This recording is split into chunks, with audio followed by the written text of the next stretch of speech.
Lance? Can everybody hear me? Good, because this isn't going to take very long. Pastor Earl wanted me to tell you all what a small group is. Basically, a small group is smaller than a larger group.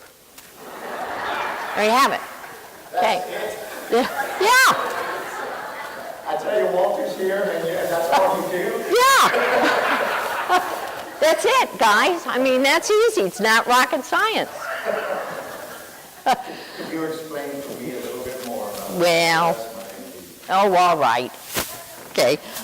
To further explain what a small group is, let me share with you what a small group means to me. Many experiences that I've had joining several churches. I want to share one experience that I've had with you. I left a very nurturing, very friendly church in Punta Gorda and moved to Texas, Austin, Texas. And I wanted to have that same feeling of love and connection and community at my new church. So I found a United Methodist Church, naturally, and I went to the service, and I liked the music, and I liked the pastors, and I liked the sermon that was spoken, and the people were friendly, and so the next week I went back. That's what you kind of do on Sundays, is you go back if you're a believer and if you enjoy church. But I never really felt connected. I mean, all of the above was good, but I never really felt connected to the church. Not like I did in Punta Gorda.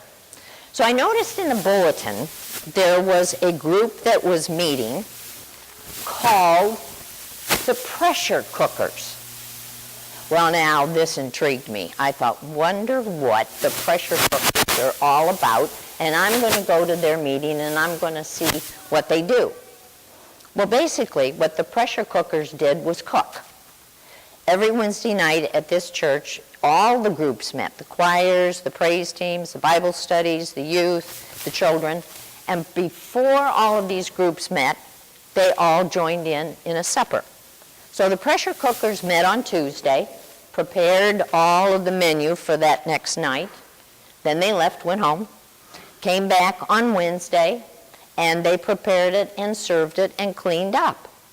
Now, let me tell you, I learned from this group how to peel avocados on a Tuesday and keep them from turning brown and serving them the next night on Wednesday green. But if you want to learn how to do that, you're going to have to see me afterwards. I felt sort of connected. You know, I was serving, I was having doing a certain job, and I had met some people. So this was good, but it wasn't family, it wasn't true connection. So I noticed that instead of going home on a Wednesday night, there was a Bible study, and I thought, well, I'll join that Bible study. So I went to the Bible study, and they were very welcoming and very warm, and they said, Nancy, after the contemporary service, we meet as a small group because our kids are in Sunday school and in youth, so we don't have to pay for babysitters, and it's just a really good time for us to meet as a small group. Would you like to join us? And I said, sure, I'd love to. Now, of course, they were a little bit younger than us. They had babies and youth and everything, and I was the grandma of the group, but they didn't care. I mean, and I still have issues with my kids. We all do, don't we? It doesn't matter how old they are. So they welcomed me, and they had me part of their family, and they comforted me, and we comforted each other, and we talked about how our week went, and we talked about prayers and struggles and concerns that we all had, and we shared those. We talked about some of our passions, some of the things they wanted to do for the church, some of the things they wanted to do for the community, and finally, I felt connected. I had a small group. I had a family who knew me and cared for me and comforted me. I don't remember our name, but Anyway, it was, I don't think we had a name. I wasn't there long enough to name us. But anyway. And I find it interesting that one of the first things that Jesus did after he came out of the desert and the 40 days of temptation with the devil is Jesus formed a small group. He came out of the desert, and he was preaching in temples and preaching to great crowds. He drew great crowds. This one particular day, he was down on the seashore of the Sea of Galilee, and the crowds were coming for him and not giving him very much personal space. Well, you notice that there was a boat on shore, and he asked the owner, Simon Peter, if he could just climb into that boat. Would they take him out a little bit so that he had more space between them? And if you notice, Pastor Earl does the same thing to us on Sundays. He always stays up here, and you guys are always out there. You know, just have to need a little room here. And so Jesus, that was the beginning of his small group. He invited Simon Peter, he invited James and John to join him. Jesus needed to be cared for. He needed companionship. He needed to share. So he's the one that started the small group. Ginny today read to you the Great Commission and the Great Commandment. And that's where Jesus lays out the whole idea of what a small group should be. Jesus said, I want you to do these things. This is how you can be like me. Well, any time that you want to start a new something, you got to have a plan, right? How many of you have ever started something with no plan and it didn't work very well? Lots of times for me. Well, it just so happens that in the chapter of Acts, chapter 2, and let me read it to you, we have the plan laid out for us. Nearly 2,000 years ago, a match was struck in Palestine. At first, just a few in that corner of the world were touched and warmed, but the fire spread beyond Jerusalem and Judea out to the world and to the people. Now, good old Luke told us about the plan, the book of Acts. Let me read to you the plan. The fellowship of the believers. They devoted themselves to the apostles' teachings, to the fellowship, to the breaking of bread, and to prayer. Everyone was filled with awe, and many wonders and miraculous signs were done by the apostles. All of the believers were together and had everything in common, selling their possessions and goods. Rick, you're going to have to give up your golf clubs. They gave to anyone as he had need. Every day they continued to meet together in the temple courts. They broke bread together in their homes and ate together with glad and sincere hearts, praising God, enjoying the favor of all the people. And the Lord added to their number daily for those who were being saved. What a great plan. And it's right listed for us. So I would like to demonstrate, and I'm going to pick on I'm going to use the small group that I belong to. Their names, they named themselves the Small, Small World Small Group. So I'm going to ask them please to stand. Wherever you are, I asked you if you'll kind of sit together, but as you can see, they don't listen to me. Now, they are a small group, and it's easy, as you can see, to fellowship with one another. Get together and enjoy one another's company and discuss the week that you had and some of your struggles and concerns and eat and break bread together, right? Okay, sit down. Now, I want everybody else, if you can't stand, raise your hand, but if you can stand, stand up.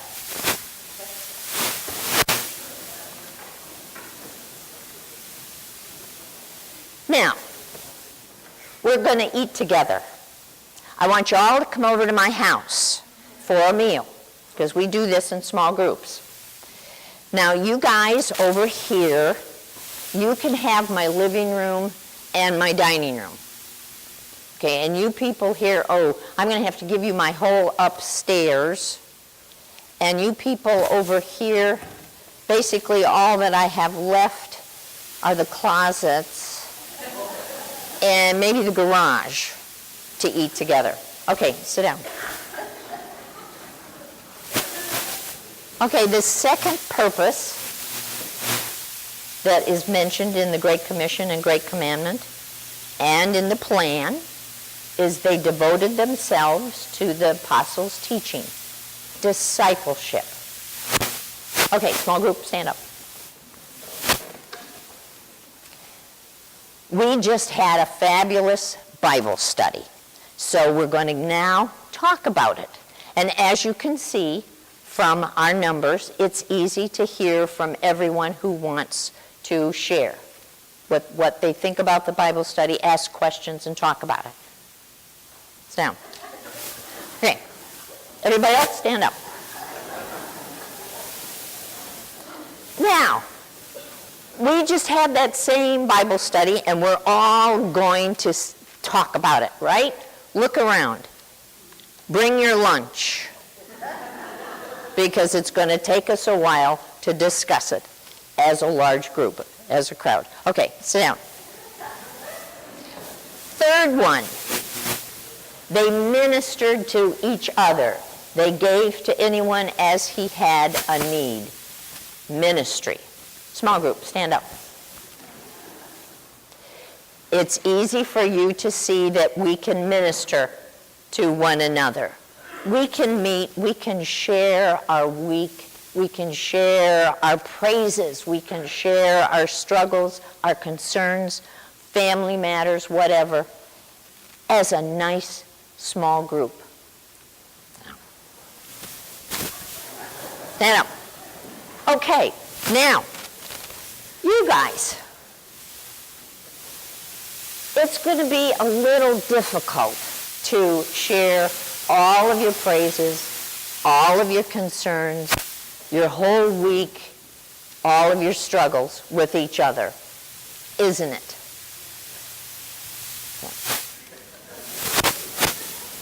Fourth one, they evangelized.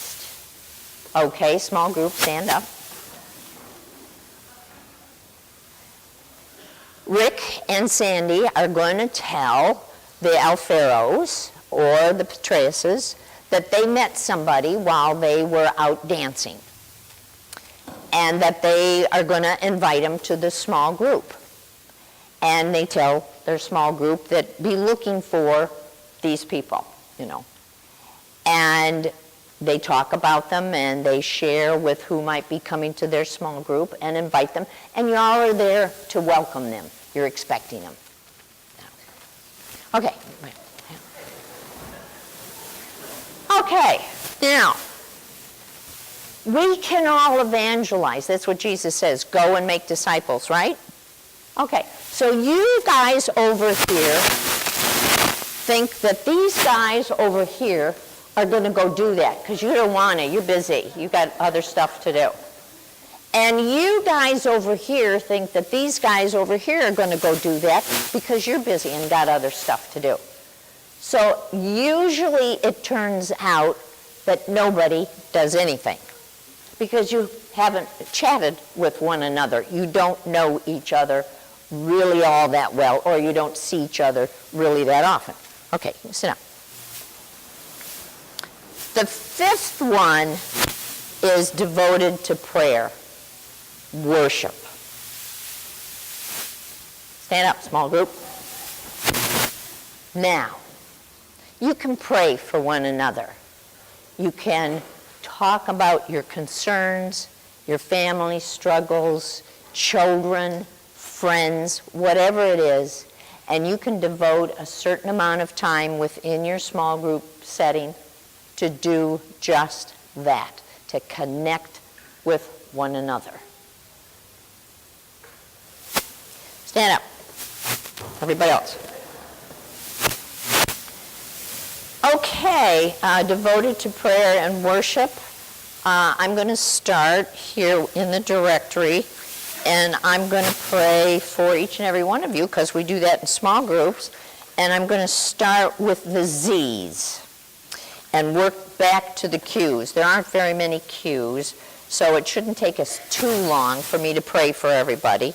Then once I finish doing that, then I'll start with the A's and go through to Q and pray for everybody there. Well, you know, we really can't do that. Yes, we have a corporate prayer. Earl offered us a wonderful prayer this morning, and he included everyone. But in a small group, okay, you can sit down. In a small group, it's more intimate.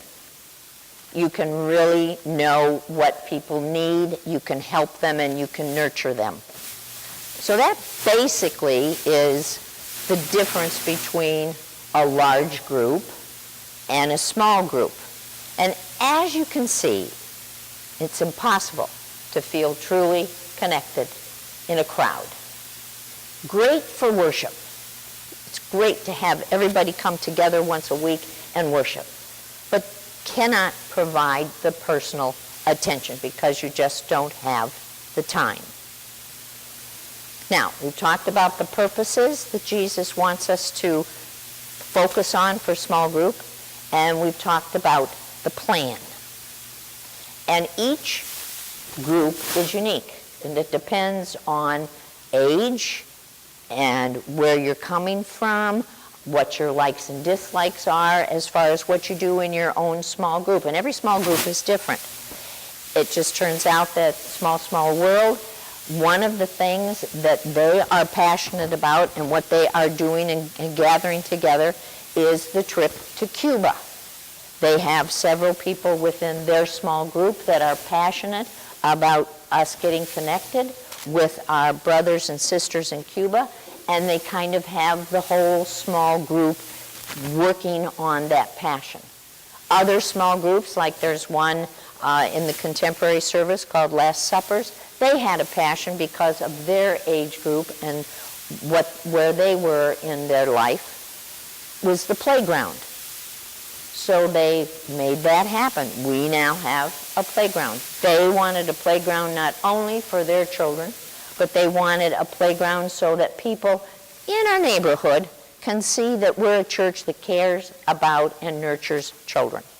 And one way to do that is to have a playground there. So time has something to do with small groups. So your 5 purposes aren't necessarily accomplished in one small group, but they should be accomplished, all 5 purposes, within, say, a 6-month period. Obviously, in a 2-hour time frame, you can't get all of the fellowship, prayers, ministry, evangelism, planning into it. But within a 6-month period, you pretty much can. Now, some of the small groups, they like to do a mission, a serving once a year. And they pick Christmas to do that. Other small groups, like the small group for the playground, that was one of their primary missions. Small World, one of their primary missions is orchestrating the trip to Cuba and helping that come about. So it just depends. And your family, and you can discuss, and you can argue, but you're family, and you're connected. And one nice thing about evangelism is you meet once a week for worship here at church, and then you go home. So basically, those of you who are fishermen, you catch fish once a week. Small groups, they meet all the time. They will meet not only on Sunday and see one another, but they call each other on the phone because someone has a problem or a concern. They meet every other week to have a fellowship and a prayer time. They enjoy each other's company. They go out and they do fun things together as a family. One small group borrows the bus and they go on a trip for a weekend. When you meet once a week, that's all you do is meet once a week. Small groups, throughout the week. So we're doing what Jesus wants us to do. We're going and we're making disciples. We're feeling connected and comforted. So you say to me, okay, Nance, I belong to a small group. I sing in the choir. I work every Friday at Christ Community Cafe. I'm serving on Paula Sedita's disaster preparedness team. That's fine. That is a strategic and a vital group, but usually with one purpose. Just like my pressure cookers. The one purpose was to prepare and serve a meal for Wednesday nights. Yes, we had prayer before and that kind of thing, but it was strategic for one purpose, and that's vital in a church. But it's not a small group. It's not a family setting. Now, there's going to be a quiz after I'm finished, and if you want to know how to keep avocados from turning brown, and it's not using lemon juice, see me afterwards, but you have to answer all the questions correctly before I'll tell you. So as you can see, small groups help us to experience the 5 biblical purposes as a family so that ultimately we become a better part of what Jesus wants us to do, and it's incorporated into our daily lives. Before I turn it over to Pastor Earl, I also want to go through 5 non-negotiables in launching a small group. And some of the small groups have already been launched for 7 years now, at least 7 years. But these are mainly for new groups. 5 non-negotiables. First of all, know what you're aiming for. Know the win, and it doesn't have to be some big thing. It can be something as small as, let's get together because we know one another. Let's get together because we all like the same football team. Let's get together because we're about the same age, so we have about the same things going on in our lives. That could, just define it. Just know what your win is, why you're gathering together. The second non-negotiable is fun. If it ain't fun, it's no fun. Don't you love to go to somebody's house or go do something and know that you're going to enjoy yourself and you're going to have a good time? If it's dry, pretty much you won't be going back too often. So incorporate always fun in your fellowship. The third non-negotiable is serving in your group. Find out what it is your group has a passion for, and then execute it. Maybe once a year, once every 2 months, once every 6 months, but find some way for your group to serve, either in the church or in the community. Number 4, share your faith story. Tell people about your small group. Tell people about your family.